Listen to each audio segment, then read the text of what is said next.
మాటలకి చేసింది? ఏ మాట? అదే ఫుడ్ గురించి. నువ్వు సీతాఫలం గురించి అంటున్నావు, నేను తినేసినానని చెప్పేసి అంటున్నావు. సో ఇప్పుడు దాని వల్ల నేను మన హౌస్ రేషన్ నుంచే నేను తీసుకున్నా. సో దాని వల్ల అంత ఎఫెక్ట్ ఏం కాలే ఎవరికి. కానీ నువ్వేంటి బటర్ తీసుకున్నావు, మరి నువ్వు బిగ్ బాస్ ని డిస్రెస్పెక్ట్ చేసినావు కదా, దానివల్ల 35,000 బిల్ వేసిండు కదా, దాన్ని ఏమంటారు మరి? క్యాన్సిల్ అయింది కాదు పాయింట్. మరి దీనికి ఏమైనా బిల్ ఉందా కదా? నేను నవ్వుతున్నప్పుడు దాన్ని స్మైల్ చేసినప్పుడు నువ్వు సిగ్గు లేకుండా నవ్వుతున్నావు అని చెప్పేసి, సిగ్గు లేకుండా అన్న వర్డ్ నాకు డిస్రెస్పెక్ట్. నేను అట్లాంటి మాటలు నేను అనలేదు. నేను క్యారెక్టర్ అసోసినేషన్ ఏం చేయలేదు. నువ్వు చేసిన చాలా మందిని, దాన్ని ఏమంటారు మరి? అది డిస్రెస్పెక్ట్ నా ఉద్దేశం. ఇప్పుడు బటర్ తీసుకోవడం అనేది పెద్ద సీరియస్ మ్యాటర్ సీతాఫలం తినడం కంటే.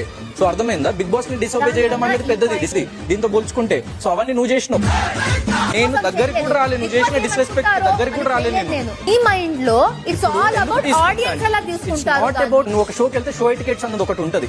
అది మనం అది మనసులో పెట్టుకొని దృష్టిలో పెట్టుకొని ప్రవర్తించాలన్నది నా ఉద్దేశం. అంతే. అక్కడ చెప్పిన చెయ్యి చేయకపోతే నీ ఇష్టం. అది నేను